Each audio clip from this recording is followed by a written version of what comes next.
Good evening, everyone. Welcome to Biology Solutions with Surya Prakash. और today's topic is another interesting part of the animal kingdom, phylum Annelida. और आज तक हमने जो किया था वो किया था phylum Polyphera किया, Coelenterata किया, Platyhelminthes किया, Ctenophora किया, उसके बाद हमने Escalohelminthes किया. और आज जो टॉपिक आ रहा है ना वो बहुत ही इंटरेस्टिंग है, बहुत मज़ेदार है. तो चलिए बिना टाइम वेस्ट किए इसको स्टार्ट करते हैं. एंड द टॉपिक इज, जैसे कि मैंने पहले ही कह दिया, फाइलम एनालिटा. अब देखिए फाइनल, जिस तरह से हमने आज तक सबके मेजर करेक्टरिस्टिक्स किए हैं उसी तरह से इसका भी एक मेजर करेक्टरिस्टिक फीचर है. और वो मेजर करेक्टरिस्टिक फीचर क्या है?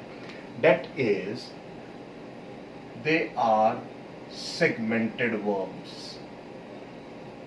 सेगमेंटेड वर्म्स है, यानी उनकी बॉडी पर क्या है? सेगमेंट्स है. और सेगमेंट्स कैसे हैं इसी पॉइंट को पहले डिस्कस कर लेते हैं. True metameric segmentation. True metameric segmentation अब क्या चीज है? ये देखना बड़ा इंपॉर्टेंट है कि ये मेटामेरिक सेगमेंटेशन क्या है. देखिए हम एक एग्जांपल लेते हैं क्योंकि एग्जांपल से हमें कुछ समझ आ जाएगा कि बेसिकली हम करने क्या जा रहे हैं. जब हम एग्जांपल लेते हैं तो एग्जांपल हम ले लेते हैं एक बड़ा ही फेमस और कॉमन ऑर्गेनिज्म, अर्थवॉर्म. अर्थवॉर्म भी हो सकता है या हम नीरिस भी ले सकते हैं. दोनों को ध्यान में रखकर हम करेंगे. अब देखो अर्थवॉर्म पे या नेरिस पे ट्रू सेगमेंटेशन होती है. इसका मतलब क्या है? ट्रू सेगमेंटेशन का मतलब है, और हमने यहां एक वर्ड लिखा है, मेटामेरिक सेगमेंटेशन. यानी their body is divided into metameres which are known as segments, या सेगमेंट्स नोन एज मेटामियर्स, ऐसा भी कह सकते हैं. सो पहला पॉइंट जो है, body is divided into segments, ऐसा लिख लेते हैं, segments known as metameres.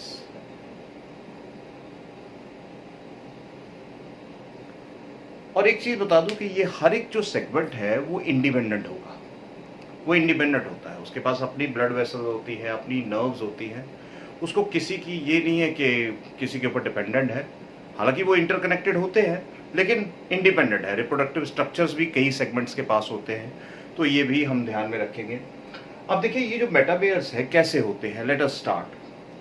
अगर हम ये अर्थवॉर्म को माउथ मान लेते हैं, दिस इज द माउथ और अपर रीजन, और इस पे हम इस तरह से ये कुछ इसकी बॉडी को ड्रॉ कर लेते हैं हल्का सा, और यहां पर आपको मिलता है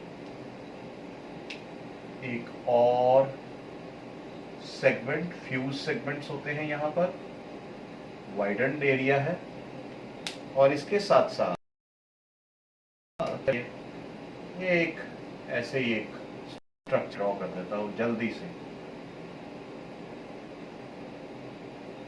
और ये क्या है हमारा?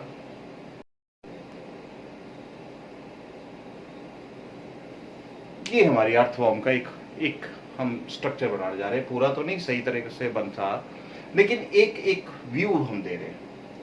Now let us see here. अगर आप यहां देखो ना तो यहां पर क्या है कि इनकी बॉडी डिवाइड हो रही है. मैंने कहा कि कुछ मेटामियर्स में, और ये मेटामियर्स क्या है? ये जो आपको दिखाई दे रहे हैं, देखो ये कुछ मेटामियर्स मैं बनाने जा रहा हूं, और यही मेटामियर्स इनकी बॉडी इस तरह से डिवाइड होती है कि वो बाहर से भी डिवाइड है और अंदर से भी डिविजिबल है. दोनों तरफ से ये सेगमेंटेड होती है. देखिए externally as well as internally partitioned, यानी वहां पार्टीशन होती है. अब ये जो सेगमेंट्स हमें दिखाई दे रहे हैं ना, अगर हम एक्सटर्नली देखें तो ये देखिए, ये देयर आर सर्टन, ये जो एक्सटर्नल सेगमेंट्स हमें दिखाई दे रहे हैं, these external segments are known as annuli, और ये जो एक्सटर्नल सेगमेंट्स आपको दिखाई दे रहे हैं ना, दीज आर एक्सटर्नली हमें दिखाई देते हैं। आप अर्थवॉर्म पर देखोगे तो आपको बिल्कुल दिखाई देगा, आपको पता लग जाएगा कि इसकी सेगमेंटेड बॉडी है। और इसे कहते हैं एनुलाई और ग्रूव्स। अब इंटरनली भी ये डिवाइडेड होती है, यही एक स्ट्रक्चर जो है वो इंटरनली भी डिवाइड होगा। अब जब इंटरनली डिवाइड होगा तो इंटरनली मान लेते हैं ये जो जगह है ये अंदर से भी ये डिवाइड है, और अंदर से ये जो डिवीजन होती है, this partition is known as septa. Septa is internal partition, हम ऐसा लिख लेते हैं क्योंकि ये पॉइंट समझना बड़ा जरूरी है, इसमें हम अगर टाइम भी लगाए तो कोई बुरी बात नहीं है। And annuli the grooves are external partition. तो मैं इसको यहां पे खत्म करता हूं, अगर आप देखो तो ये बड़ा इंपॉर्टेंट है। अब उसके बाद अब हम बात करते हैं कि इसकी बॉडी है कैसी। अल्टीमेटली अगर आप देखो तो बॉडी कैसी दिखाई दे रही है। बॉडी हमें ये सिलिंड्रिकल है ना, सिलिंड्रिकल सी बॉडी दिखाई दे रही है। अगर देखो तो इलोंगेटेड भी है, थोड़ी लंबी भी होती है ना, सॉफ्ट होती है कई जगह पे, सॉफ्ट। अब इसके साथ साथ इसका हैबिटेट कैसा है, चलिए हैबिटेट की भी बात कर लेते हैं। अब अगर हैबिटेट की बात करें तो हैबिटेट में ये एंड टेरेस्ट्रियल भी होती है, एक्वेटिक भी है और टेरेस्ट्रियल भी है। और यहां पर आपको कुछ पैरासाइट्स भी मिलेंगे,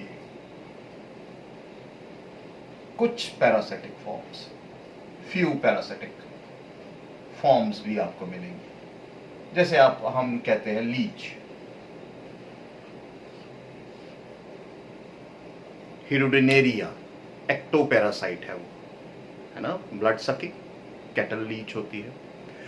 अब ये देखो यहां पर आपको अगर इसकी बॉडी के सेगमेंट्स की बात करें, जिसको हम एक पॉइंट कहते हैं, मेटामेरिक सेगमेंटेशन हम एक पॉइंट दे सकते हैं। यहाँ हम हैबिटेट हमने देख लिया कि इसका एक्वेटिक है, टेरेस्ट्रियल है, कुछ पैरासिटिक फॉर्म्स है, हमने बॉडी फॉर्म भी देख लिया। अब हम इसके कुछ और कैरेक्टर्स की बात करते हैं। अब जब हम आगे बढ़ते हैं तो आगे हमें कुछ कैरेक्टर्स दिखते हैं, जैसे जो कॉमन कैरेक्टर्स थे। कॉमन कैरेक्टर्स कौन से थे? जैसे हमने कहा कि सिमेट्री कैसी है इसकी, चलिए इकट्ठे ले लेते हैं। सिमेट्री कैसी है?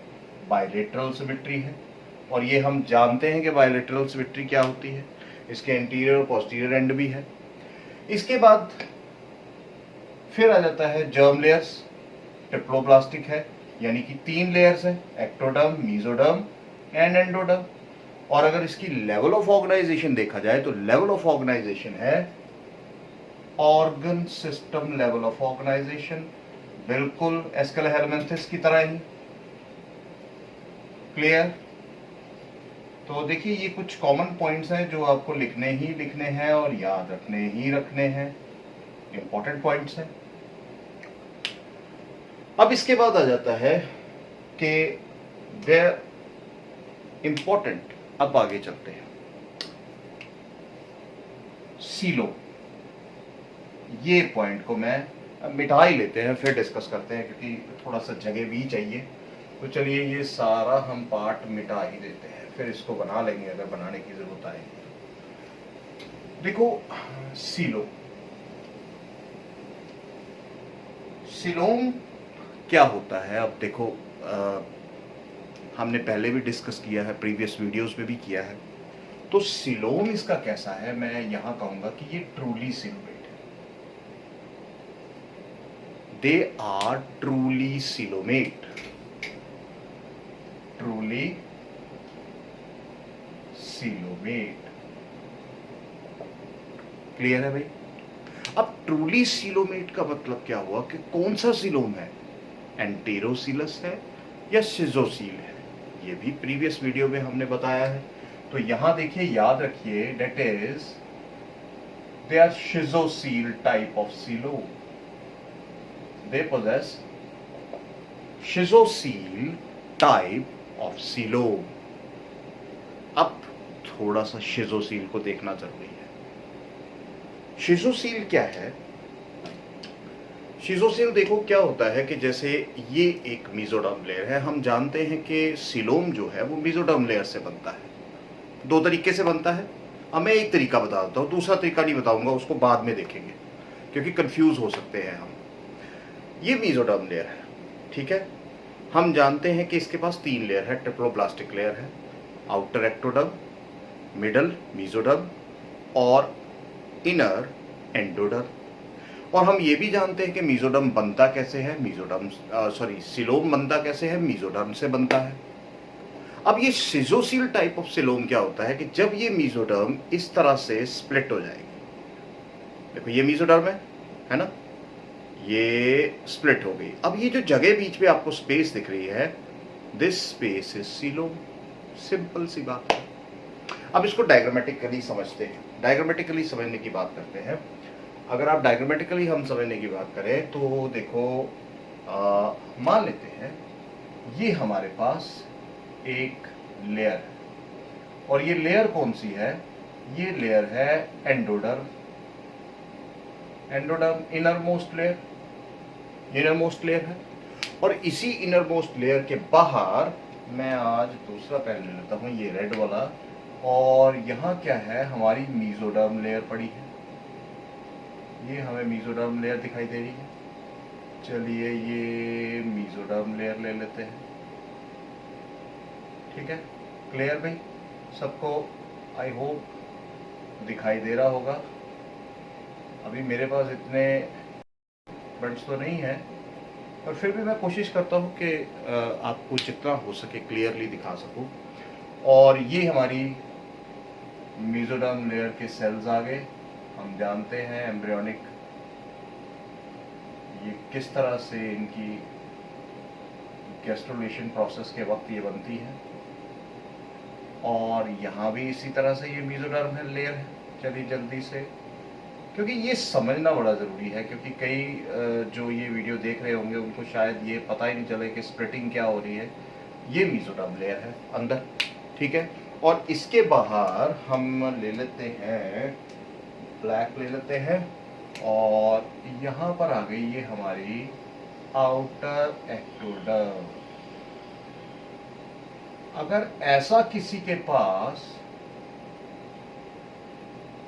स्ट्रक्चर दिखाई दे रहा है तो हम इसे कह सकते हैं कि यहाँ सीलोम बनने की संभावना है।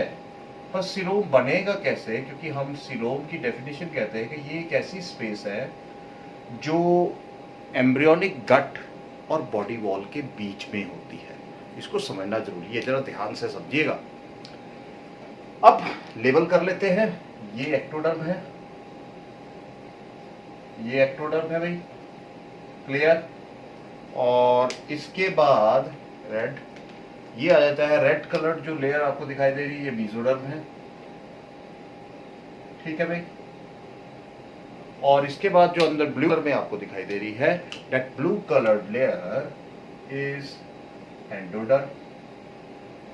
अब ये 3 लेयर्स तो इस पे प्रेजेंट है और हमने ये कहा, इसके अंदर जो हमें दिखाई दे रहा है, ये जो जगह है, ये है इसका एम्ब्रियोनिक गट। हम इसे कहते हैं एम्ब्रियोनिक गट कहा जाता है। अब देखो यहां तो हमें ये एक लेयर्स दिखाई दे रही है।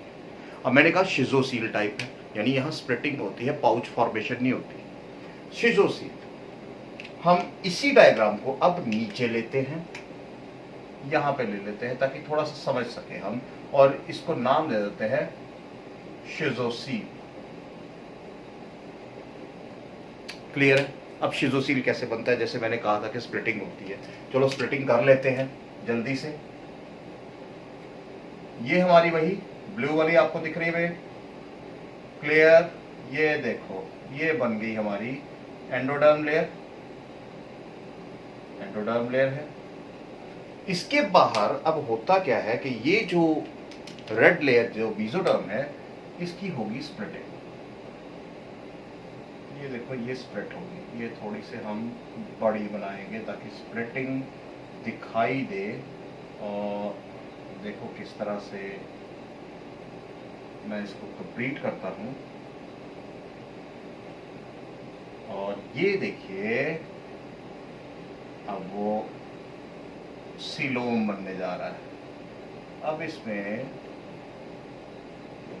ये देखो आई होप आपको ये अब क्लियर हो जाएगा। ये देखो इसके बीच में स्पेस दिखाई दे रही है, ये देखिए स्पेस दोनों के बीच में। मैं अभी इसको डॉट लगा देता हूँ ताकि आपको क्लियर हो जाए कि कहाँ पर स्प्लिटिंग हुई है। ये फैल गई, ये देखिए फैल गई। ये जो जगह आपको बीच में दिखाई दे रही है, ये डॉट डॉट, ये सारी स्पेस क्या है? This is coelom. इसी के अंदर वो जो बॉडी ऑर्गन्स होते हैं वो पड़े होते हैं। ये सिलोम बना। अब स्प्लिटिंग होगी ना ऐसे, ये देखो ऐसे थी, ऐसे होगी। अब उसके बाद ये बाहर क्या है हमारे पास? ये देखो बाहर हमारे पास एक लेयर है, जो लेयर क्या है? एक्टोडर्म। देखो यही चीजें नीट में आपको काम आएगी जितनी आप डिटेल में एनसीईआरटी को समझने की कोशिश करोगे। एनसीईआरटी तो देखा जाए तो खत्म ही नहीं होती, मेरी तो आज तक नहीं हुई है। वो इसलिए नहीं हुई है कि मैं जितनी बार पढ़ता हूं मुझे उतनी बार उसमें कोई नई चीज दिखाई देती है। आप देखो क्लियर है। अब हम जरा लेबलिंग कर लेते हैं। ये फिर से वही, ये कौन सी है? एक्टोडर्म। अब मीजोडर्म के स्प्लिटिंग हुई तो ये देखो दो पार्ट्स, दो हिस्से, यहां ये मसल लेयर के बन रहे हैं दो हिस्से। अब ये जो बाहर वाली लेयर है, देखो ये जो बाहर वाला पोर्शन है ना, ये वाला पोर्शन, ये पोर्शन कौन सा है? This is known as somatic mesoderm. मैं इसको ये कहूंगा, दिस इज सोमैटिक मीजोडर्म। और ये जो अंदर वाला पोर्शन है, ये वाला कौन सी मीजोडर्म आ गई? It is splanchnic mesoderm.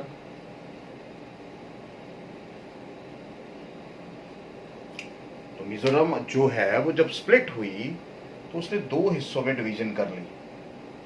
एक हिस्सा तो ये था बाहर वाला सोमैटिक मीजोडर्म, और एक हिस्सा ये अंदर वाला बन गया, ये जो अंदर है स्प्लेक्निक मीजोडर्म। अब हुआ क्या? इसके अंदर क्या है आपको दिखाई दे रहा? This one is endoderm. अब देखो, अब ये जो सोमैटिक मीजोडर्म और एक्टोडर्म होती है, ये दोनों मिलकर क्या बनाती है? Body wall. दोनों मिलकर क्या बनाती है? Body wall. और ये जो स्प्लेक्निक होती हैं, स्प्लेक्निक मीजोडर्म एंड एंडोडर्म, ये क्या बना रही है आपकी? दिस इज, ये बना रही है, मैं यहां लिख देता हूं, मसल लेयर। ये हमारी बनाती है मसल लेयर। अंडरस्टूड? तो देखो ये दोनों मिलकर क्या बना रही है? ये पूरी मसल लेयर आ गई, और ये बाहर वाली क्या आ गई हमारी? The body wall. तो इसीलिए हम क्या कहते हैं? सिलोम क्या है? Coelom is the cavity between embryonic gut and the body wall. Understood my point? तो बॉडी वॉल जो है उसमें एक हिस्सा जो है वो मीजोडर्म का भी होता है, बाहर वाला हिस्सा, जिसको हम पैराइटल मीजोडर्म भी कहते हैं। तो ये जो पैराइटल मीजोडर्म है, जिसे सोमैटिक मीजोडर्म कहा है, ये एक्टोडर्म के साथ मिलकर बॉडी वॉल बनाती है, जिसे पेरिटोनियम भी कहा जाता है। और इसीलिए सिलोम की डेफिनेशन क्या है? सिलोम की हम डेफिनेशन कहते हैं cavity between body wall and embryonic gut. Embryonic gut. तो देखिए ये जो सीलोम बनता है ना by splitting of mesoderm, it is known as शिज़ोसील टाइप ऑफ सीलोम।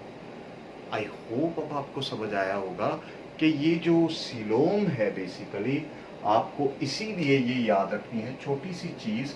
यहाँ चाहे आप ना भी कॉन्सेप्ट को याद रखें, लेकिन अगर डायग्राम अगर आपके दिमाग में रही है, और मैं क्लियर डायग्राम बनाता हूँ ताकि आपको समझ आए कि अल्टीमेटली ये है क्या। Understood my point? तो ये चीज क्या है आपकी, ये सीलोम है, शिज़ोसील टाइप है।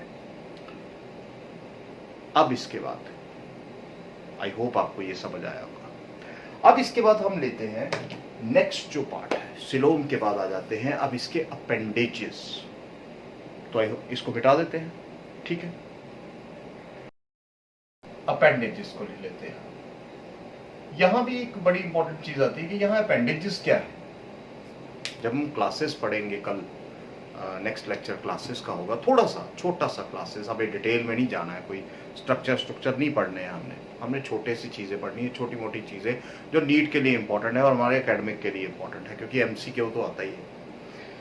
अब अपेंडेजेस में क्या है, अपेंडेजेस में हमारे पास यहाँ हम देखेंगे कल क्लासेस में, हमारे पास एक स्पेशलाइज स्ट्रक्चर्स होंगे जिन्हें हम कहते हैं पैरापोडिया।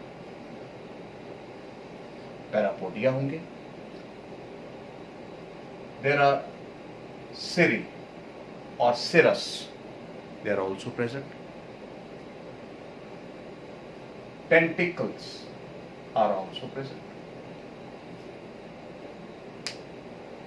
तो ये ध्यान रखना है, पैरापोडिया कहीं है कहीं नहीं है। क्लासेस में देखेंगे कहाँ है कहाँ नहीं है। देखो अभी कहानी खत्म नहीं हो रही है, इसीलिए मेरे लेक्चर लंबे होते हैं, क्योंकि देखो हमने नीट को ध्यान में लगकर टॉपिक को पढ़ना है, ऐसा नहीं कि ऐसे ही पढ़ जाएंगे। एकेडमिक को भी ध्यान में रखना है और समझ तभी आता है। हालांकि क्लासेस हमें नहीं पढ़नी होती है, लेकिन एक चीज़ बता दो बेटा कि क्लासेस जो है ना, बिना पढ़े आपको फाइलम समझ भी नहीं आएगा, क्योंकि वो जो करेक्टर्स है ना वो क्लासेस में से ही निकलते हैं। अब पैरापोडिया है, सिरे है, टेंटिकल्स है, ये अपेंडेजेस यहाँ प्रेजेंट होते हैं, इनमें होते हैं। अब मैं आपको ये बता दूं कि पैरापोडिया जो है वो किस तरह से दिखाई देता है। ये बेसिकली अनजॉइंटेड होता है और ये आपको कुछ इस तरह से दिखेगा। मान लेते हैं कि ये कोई सेगमेंट है, ये कोई नीरिस है, नीरिस का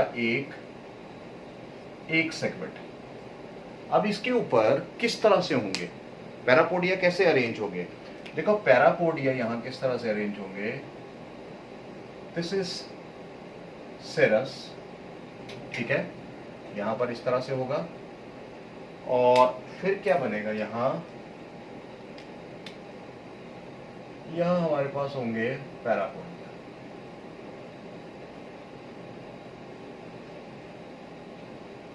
ये देखिए पैरापोडिया इस तरह से होते हैं।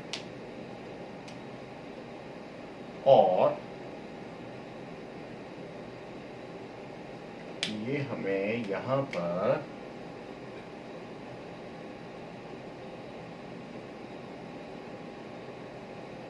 ये देखिए, this is the structure of parapodia, ये आपको दिखाएगा। और यहां पर आपको ये जो ब्लू में दिखाई दे रहे हैं, दीज आर डॉर्सल सिरस। अगर हम नीरिस का कंप्लीट लाइफ साइकिल पढ़े ना, उसकी मॉर्फोलॉजी पढ़े, तो वहाँ ये पढ़ने को मिलता है। हालांकि आपको इससे कोई लेना देना नहीं है, लेकिन कई बार बड़ी कन्फ्यूजन होती है, पैरापोडिया, सीटे, कीटे, ये क्या चीज़ें हैं, कहाँ होती हैं, और डायग्राम में हमें विजिबल नहीं होता है। तो मैं आपको ये विजिबिलिटी दिखा रहा हूँ कि बेसिकली ये क्या चीज़ है। और ये है वेंट्रल सिरस, वेंट्रल सिरस है, ध्यान रखिए आप, गलत नहीं होना चाहिए। और ये जो आपको ये पूरा पैरापोडिया है, और जिसमें पैरापोडिया के बेसिकली दो हिस्से होते हैं। ये जो अपर लोब्स है, ये जो दो लोब्स है, ये होते हैं नोटोपोडियम, और जो लोअर है यहाँ पर ये क्या होते हैं, न्यूरोपोडियम। और इन्हीं पर क्या होते हैं, इन्हीं पर अब देखो मैं कैसे ड्रॉ करूंगा। इन्हीं पर आपको क्या दिखाई देंगे, कुछ tufts of hair like structures in this way. ये tufts of hair like structure ये दिखाई दे रहे होंगे आपको। और ये tufts of hair like structures क्या है, ये देखिए, आई होप आपको ये दिखाई दे रहे होंगे। और ये जो tufts of hair like structure हैं, दीज आर सीटे, और जिन्हें आप कहते हो कीटे भी बोलते हैं। अंडरस्टूड? तो देखो ये जो स्ट्रक्चर है ना, ये अपेंडेजेस है। अंडरस्टूड? तो ये ध्यान में रखते हैं कि कहाँ प्रेजेंट होते हैं, कहाँ प्रेजेंट नहीं होते हैं, ये क्लासेस में देखेंगे। फिलहाल हम कैरेक्टर्स देख रहे हैं। Parapodia, cirri, tentacles are also present on the head region, ये भी हम बात करेंगे। अब इसके बाद नेक्स्ट ले लेते हैं हम सिविलाइजेशन का। सिविलाइजेशन ले लेते हैं। तो देखिए सिविलाइजेशन में भाई देखिए हेड प्रेजेंट होता है, और हेड के ऊपर देखा जाए तो बहुत सारे स्ट्रक्चर्स प्रेजेंट होते हैं, बहुत सारे स्ट्रक्चर्स प्रेजेंट होते हैं, चाहे वो टेंटिकल्स होगी, चाहे वो पाल्प्स हो गया, चाहे वो आई स्पॉट्स हो गए या ऑसेलाई जिन्हें बोलते हैं, बहुत सारे स्ट्रक्चर्स हैं। तो वो बाद में बात करेंगे, लेकिन यहाँ हम क्योंकि सिविलाइजेशन की बात कर रहे हैं तो यहाँ पर हम लिख सकते हैं head with many structures present। क्योंकि कौन से स्ट्रक्चर्स होते हैं, लाइक एक prostomium and peristomium regions present हैं, और इन्हीं के ऊपर प्रोस्टोमियम और पेरिस्टोमियम रीजन के ऊपर ही आपको बहुत सारे सेंसिटिव स्ट्रक्चर्स नजर आएंगे। ये हम अर्थवर्म के स्ट्रक्चर और नीरिस में आपको ये क्लियर दिखाया जाएगा। अब सिविलाइजेशन के बाद हमारे पास आ जाता है बहुत ही इंपॉर्टेंट पार्ट, और वो क्या है, दैट इज बॉडी वॉल। क्योंकि हर एक में जरूरी है भाई, बॉडी वॉल तो जरूरी है। अब बॉडी वॉल क्या है, देखो बॉडी वॉल में हम एक चीज देखते हैं, एक तो क्यूटिकल है, चलिए ठीक है, मॉइस्ट क्यूटिकल है, सबसे बड़ी बात मॉइस्ट क्यूटिकल है, क्योंकि ये ऑर्गेनिज्म जो है कुछ बरोइंग डैम्प सॉइल्स में भी रहते हैं, कुछ मैरीन है ना, तो कुछ फ्रेश वाटर हैं। तो ये इनकी जो क्यूटिकुलर बाहर वाली लेयर होती है, it is moist. Single layer epidermis है, सिंगल लेयर एपिडर्मिस है, और इसके साथ साथ इसके पास मसल लेयर तो है। और मसल लेयर कौन सी है, दो मसल्स है देखो, एक तो सर्कुलर मसल्स भी हैं क्योंकि ये मूवमेंट में हेल्प करते हैं, सर्कुलर मसल्स भी हैं, और लॉन्गिट्यूडनल मसल्स भी हैं, लॉन्गिट्यूडनल मसल्स भी हैं। क्लियर है? आई होप आपको क्लियर हो गया होगा अभी तक। अब ये तो आगे प्रीलिमिनरी कैरेक्टर्स जो हमने पढ़ने ही होते हैं, सब कुछ करना होता है। अब हम लेते हैं इसको जल्दी से, इसके और कैरेक्टर्स लेते हैं, जैसे डाइजेस्टिव सिस्टम। देखिए अब इसमें माउथ भी होता है और एनस भी होती है, ठीक है, क्योंकि अगर हम अर्थवर्म की बात करें तो उसमें there is anal cirri, the tentacles are also present on the last segment, ठीक है। और एक चीज याद रखिएगा कि पैरापोडिया जो है वो फर्स्ट और लास्ट सेगमेंट पे नहीं होते हैं, फर्स्ट और लास्ट सेगमेंट पे नहीं होते हैं। अगर आप नीरिस में देखेंगे तो पहले और लास्ट सेगमेंट में पैरापोडिया नहीं होंगे, बाकी सभी में all segments have the same parapodia, लेकिन पहले और लास्ट में नहीं होंगे। ये हम पॉलीकीटा में, ओलिगोकीटा में हम ये डिस्कस करेंगे कि क्या क्या कहाँ नहीं होता है। तो अगर डाइजेस्टिव सिस्टम की हम बात करें तो डाइजेस्टिव सिस्टम देखिए वो कंप्लीट है, एनस है, माउथ है, इजेशन सेपरेट होती है, तो सिंपल सी बात है, कोई ज़्यादा कंफ्यूजन की रखनी नहीं है, कंप्लीट है। और अगर इसका बॉडी प्लान देखें तो वो कैसा होगा, tube with in tube, tube with in tube. और अगर डाइजेशन इंट्रासेलुलर है या एक्स्ट्रा सेलुलर है, क्योंकि मोस्टली ये क्या है, कार्निवोरस होते हैं, तो डाइजेशन जो है वो एक्स्ट्रा सेलुलर होती है। वेल डेवलप्ड एलिमेंट्री कैनाल है इनका, एक्स्ट्रा सेलुलर डाइजेशन होती है।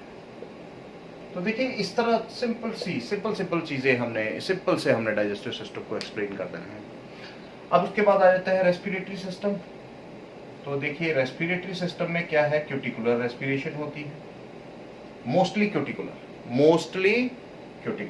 तो चलिए जल्दी से, रेस्पिरेटरी सिस्टम क्या है, मोस्टली क्यूटिकुलर, ठीक है। अब उसके बाद मोस्टली क्यूटिकुलर है, तो कईयों में इन सम ब्रैकियल रेस्पिरेशन भी होती है। Brachial respiration is also found in certain organisms। अब वो certain organisms कौन से हैं, देखिए like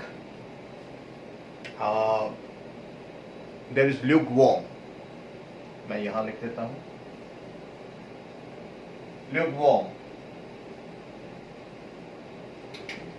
इनमें क्या है, brachial respiration is by the way of gill formation, external gills की वजह से होता है। और इवन कुछ ऐसे एनालिड्स हैं जहां पर देयर इज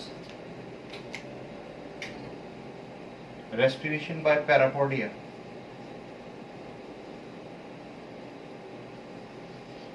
पैरापोडिया से भी रेस्पिरेशन होती है। अब ये ध्यान में रखने वाली बात है कि पैरापोडिया कहाँ पे होता है और किन ऑर्गेनिज्म में ये रेस्पिरेशन में हेल्प करता है, वो जानने की जरूरत है। वो क्लासेस में करेंगे।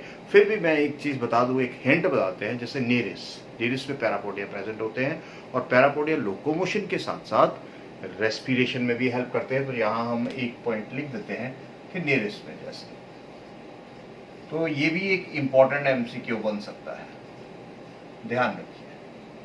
क्लियर है, ये क्लियर है भाई सभी को। चलिए अब आगे चलते हैं हम इसके सर्कुलेटरी सिस्टम पर। देखिए सर्कुलेटरी सिस्टम इसका कैसा होगा, दो तरह से हमने, जब बेसिक्स ऑफ, आप वीडियोस देखेंगे, बेसिक्स ऑफ एनिमल किंगडम में हमने एक टर्म एक्सप्लेन की थी, the circulatory types of circulatory system, open या क्लोज्ड। अब यहां इनका जो सर्कुलेटरी सिस्टम है दैट इज क्लोज्ड, यानी blood flows in blood vessels. Blood कहां फ्लो करता है, ब्लड वेसल्स में फ्लो करता है। ब्लड वेसल्स आर प्रेजेंट और यहां दो वेसल्स होती हैं, dorsal and ventral. Dorsal and ventral contractile vessels होती है और इनके साथ ब्रांचेस भी हैं जो पूरी बॉडी में सर्कुलेट करती है, ठीक है। दे एक्ट एज हार्ट का काम करती है, कंट्रैक्टाइल होती हैं और आगे ब्रांचेस है और पूरी बॉडी में ये ब्लड को सर्कुलेट करती हैं। इसके साथ साथ देखिए अब इनका ब्लड कैसा है, तो यहां एक बड़ी अच्छी कहानी आ रही है। ब्लड लाल है, यानी इसको लाल पेन से ही लिख डालते हैं, ब्लड इज रेड। और ये नेचुरली रेड क्यों होगा, रेड इसलिए होगा, इसके पास एक पिगमेंट है रेस्पिरेटरी। अगर आप पिगमेंट की बात करें, इसके प्लाज्मा में ये डिसॉल्व होता है हीमोग्लोबिन। हम जानते हैं हीमोग्लोबिन एंड एरिथ्रोक्रुओनिन, ये दो पिगमेंट है यहां पर, एरिथ्रोक्रुओनिन एंड हीमोग्लोबिन, जो इसके प्लाज्मा में ही डिसॉल्व होते हैं और इसी की वजह से ब्लड रेड होता है। अब एक चीज और बता दूं, इसका मतलब ये नहीं कि इसके ब्लड कॉर्पसल्स भी रेड होंगे, रेड ब्लड कॉर्पसल्स इसमें होंगे, याद रखिए, important MCQ. RBC absent, RBCs are absent, ये एब्सेंट है। आई होप पता लग गया होगा। तो फिर इसके ब्लड कॉर्पस्कल्स कैसे है? कलरलेस भाई, कलरलेस। ल्यूकोसाइट्स हो गए, ब्यूकोसाइट्स हो गए, वो सारे कलरलेस है। सो यहां लिख देते हैं, जो ब्लड सेल्स हैं या ब्लड कॉर्पस्कल्स हम जिन्हें कहते हैं, आर कलरलेस।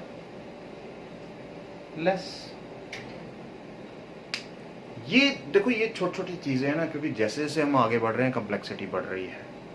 अब आगे चलते हैं, बोर्ड में डाल लेते हैं। अब यहां पर एक चीज और बता दूं कि सर्कुलेटरी सिस्टम तो क्लोज्ड है, लेकिन लीचेस में exception. In leeches no blood vessels are present, no blood vessels are present. Important point है भाई, इंपॉर्टेंट पॉइंट है। तो फिर ब्लड कहां फ्लो करता है? Blood flows in certain canals, canals in coelom. Coelom के अंदर कैनाल्स होती हैं, 6 से 7 कैनाल्स हैं, और उन कैनाल्स में ये ब्लड फ्लो करता है, and they form, the coelom form haemocoel.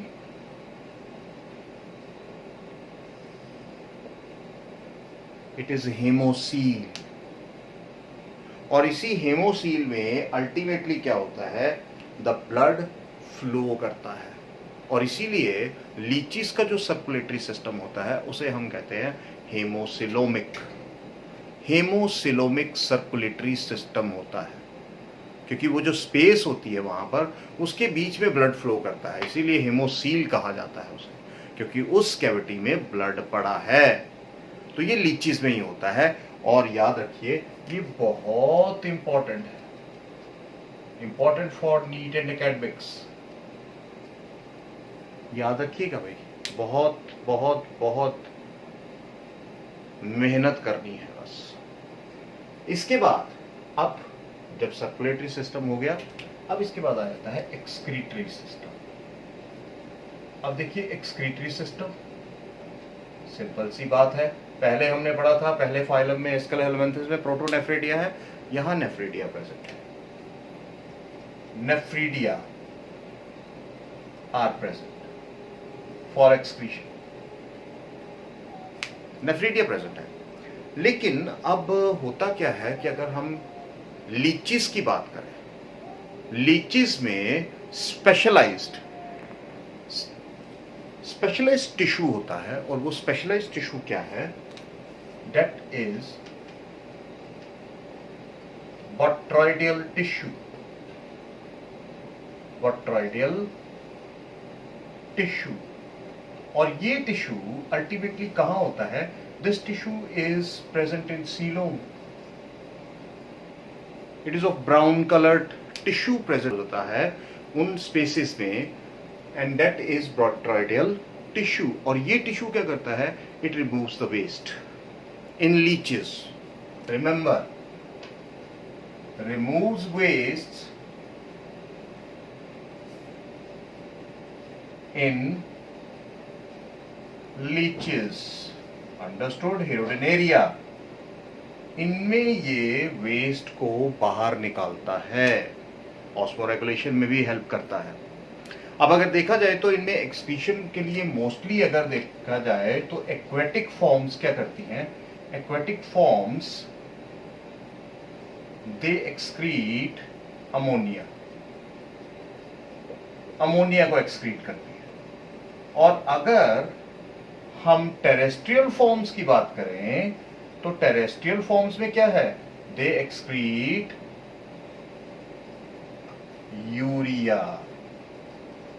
I think मैंने ठीक ही लिखा होगा, फॉर्मूले में मत जाना, फॉर्मूला तो ठीक ही होगा शायद। और urea.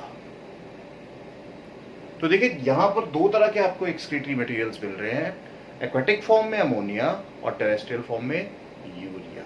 Botryoidal tissue, very important point in leeches. Exceptions को याद रखना, एक्सेप्शंस को हमेशा याद रखना। जैसे यहां मैंने कहा कि लीचेस में ब्लड वेसल्स नहीं होती, अंडरस्टूड माय पॉइंट?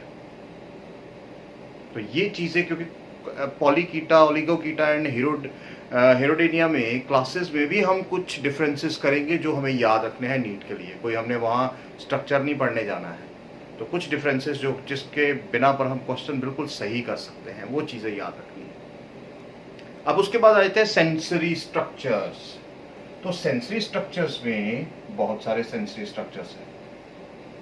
देखो कल आप देखोगे यहाँ कैसे सेंसरी स्ट्रक्चर्स होंगे। देखो अब मैं ये नहीं बताऊंगा कौन से होंगे। यहाँ टेक्टाइल स्ट्रक्चर्स भी होंगे, यहाँ पर गस्टेटो रिसेप्टर्स भी होंगे टेस्ट के लिए, कीमो रिसेप्टर्स भी होते हैं। इसके साथ साथ देयर आर स्टेटोसिस्ट भी होते हैं फॉर बैलेंसिंग। ये याद रखिएगा, ये इंपॉर्टेंट है बैलेंसिंग के लिए। क्लियर? तो ये प्रेजेंट होते हैं क्रोस्टोमियम एंड पेरिस्टोमियम रीजन्स पे प्रेजेंट होते हैं। नेरिस में जॉज रहते हैं इस तरह से ऊपर होते हैं, उसके नीचे जो प्रोस्टोमियम रीजन है वहां पर प्रेजेंट होते हैं, और पेरिस्टोमियम रीजन्स पे टेंटिकल्स प्रेजेंट होती हैं लंबे से 4 पेयर्स। हम कल करेंगे थोड़ा सा हल्का फुल्का, ज्यादा नहीं। अब उसके बाद आता है नर्वस सिस्टम। चलो नर्वस सिस्टम को भी ले लेते हैं।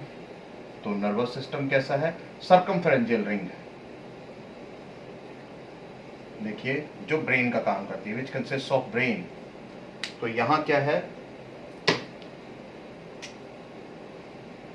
सर्कमफेरेंजियल रिंग प्रेजेंट है, और इसके पास क्या होता है? It consist of ganglia, cerebral ganglia हम उसे कहते हैं। सेरिब्रल गैंग्लिया यानी वो किसका काम कर रहा है? वो ब्रेन का काम कर रहा है। और इसके साथ साथ इसके पास क्या है? It consist of solid mid ventral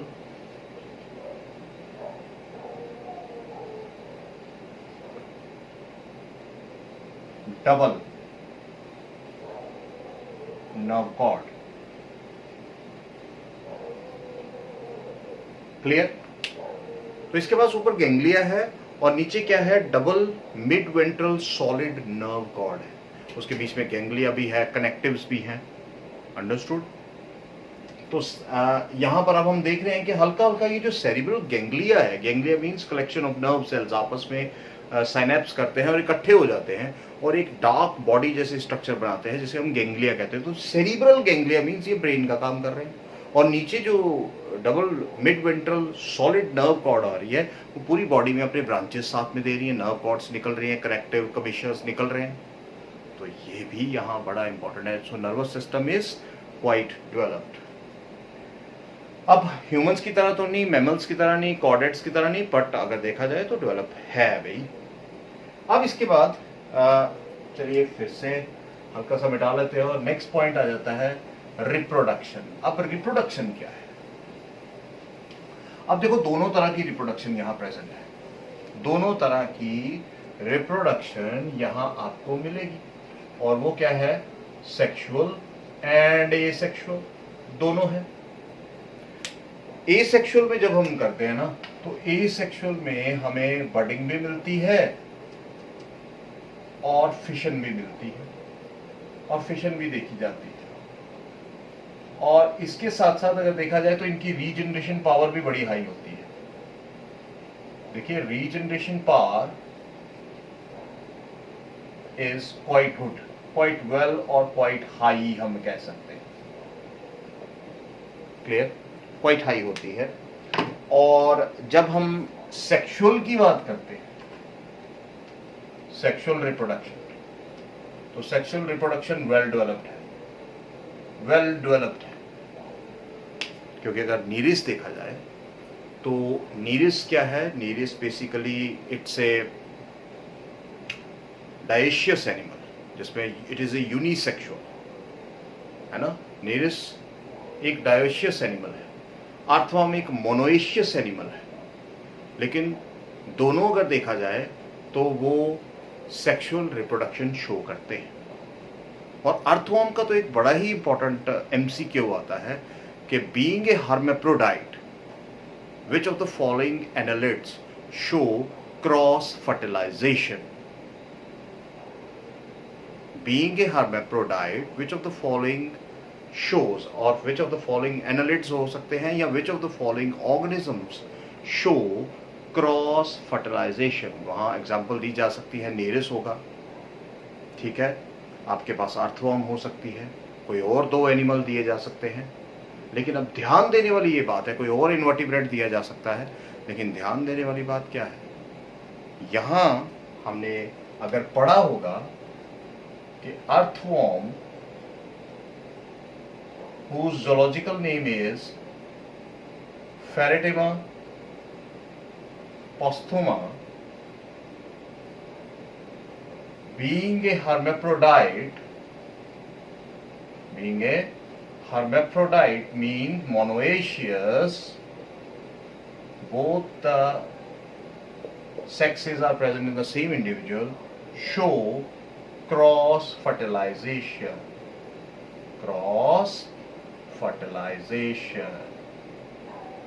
और अर्थवर्म की और भी कुछ चीज़ें कल बताने वाला हूँ, बड़ी इंटरेस्टिंग, ज़रूर ज्वाइन कीजिएगा।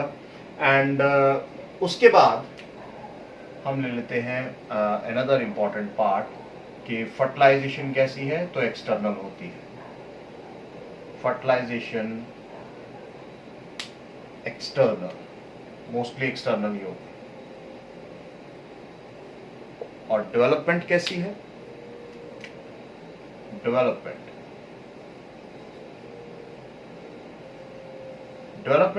की बात की जाए तो डेवलपमेंट जो है, अगर अर्थवर्म की बात करें तो डायरेक्ट है। अर्थवर्म में कोई लार्वा नहीं होता, ये ध्यान रखिए, अर्थवर्म में कोई लार्वा नहीं होता, नेरिस में होता है। तो इसलिए हम ये कहेंगे दोनों होती है, डायरेक्ट भी है और इनडायरेक्ट भी है। और जब इनडायरेक्ट की बात करते हैं तो यहां पर बहुत ही इंपॉर्टेंट लार्वा आता है, दैट इज ट्रोकोफोर लार्वा। याद रखिएगा, ये इंपॉर्टेंट है, important for neat and academics.